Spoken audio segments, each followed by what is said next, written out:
Hello, my name is Shan Overton, and I'm the director of the Center for Writing and Learning Support here at PTS. And I'm also a faculty mentor for the Doctor of Ministry program in creative writing and public theology. And I want to talk to you today about how I grow my interior garden with Teresa of Avila. Teresa has been a special conversation partner for me for many, many years. And as you might know, she was a Carmelite nun and abbess and the first woman doctor of the church. She lived in Spain from her birth in 1550 until her death in 1582, when she died at the age of 67. She was a religious reformer and a mystic, a writer of several books and numerous letters.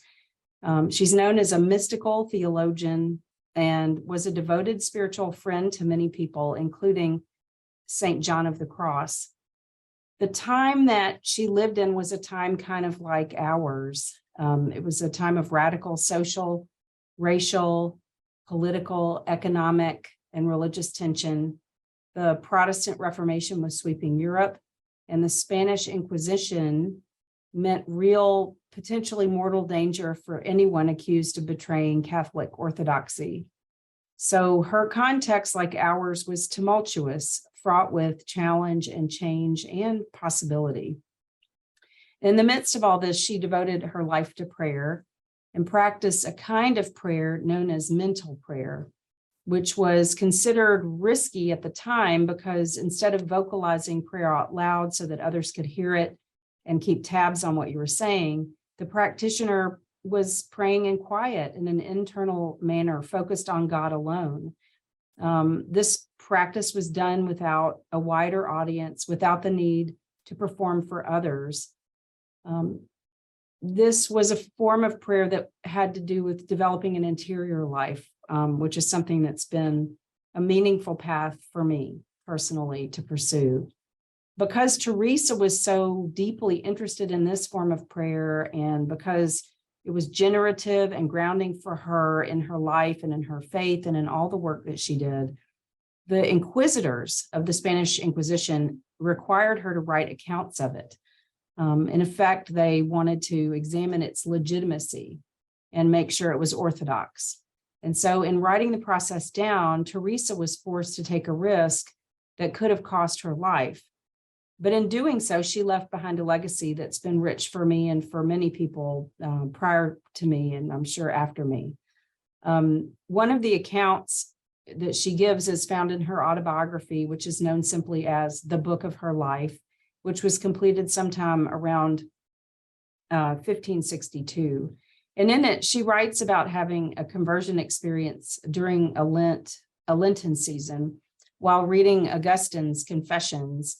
And she says, and I quote her here, "I saw myself in the Confessions. I began to commend myself very much to this glorious saint. When I came to the passage where he speaks about his conversion and read how he heard that voice in the garden, it only seemed to me, according to what I felt in my heart, that it was I the Lord called." Teresa was moved to tears in this moment and considered the tears themselves, to be spiritually nourishing. The notion of the garden, which is the place where Augustine had an experience of conversion while reading Bishop Ambrose's work, takes hold in Teresa's spiritual imagination, and the garden becomes the site of her spiritual process. It's the place where a person meets God in both active and passive ways, through the intellect and beyond it. And for Teresa, we meet God because God has made this possible for us. She writes, and again, I quote, "Beginners must realize that in order to give delight to the Lord, they are starting to cultivate a garden on very barren soil, full of abominable weeds.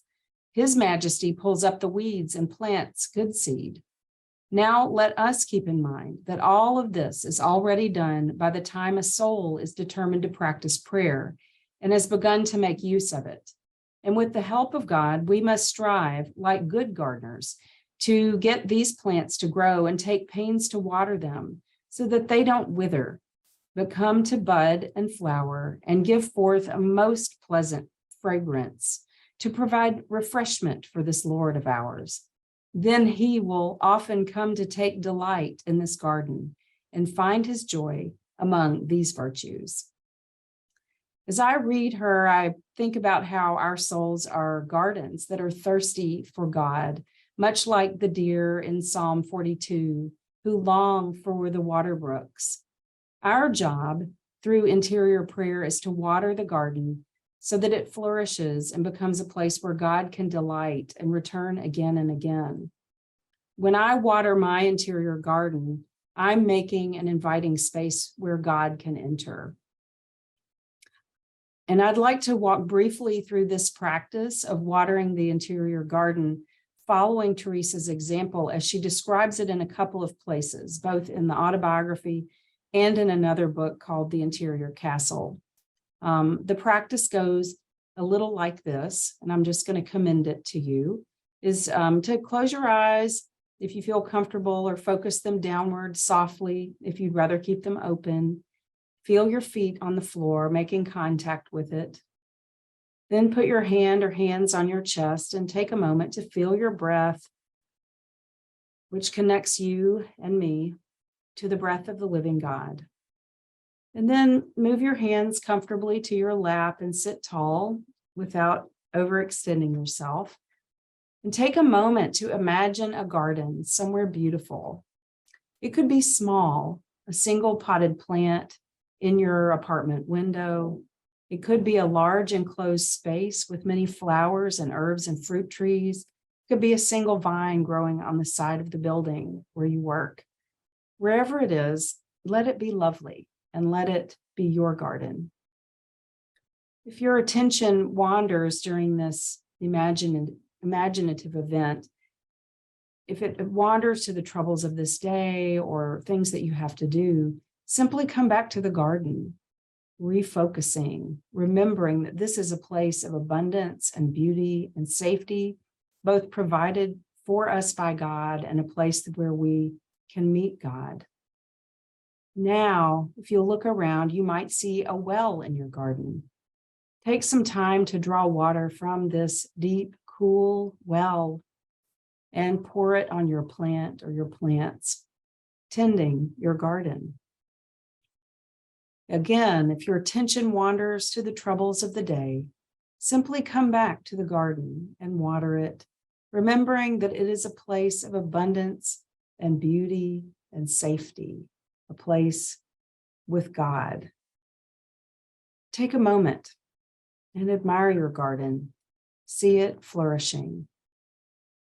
And after you've had some time with this, return from this interior space refreshed, wiggling toes, taking a deep breath, opening your eyes.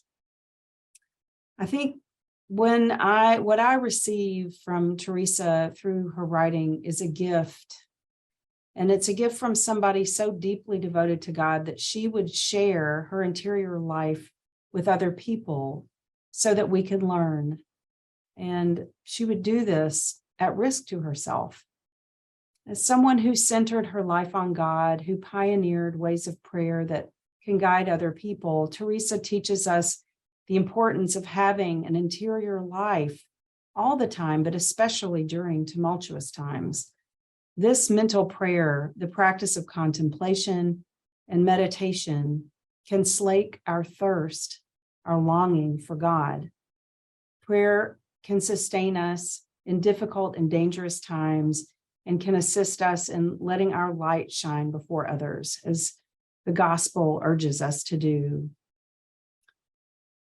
If I am to do the work I am called to do in ministry, I must take time to nourish my soul with the fresh water of the living God so that my interior garden will grow. And I invite you with Teresa and me into that space. Thank you and amen.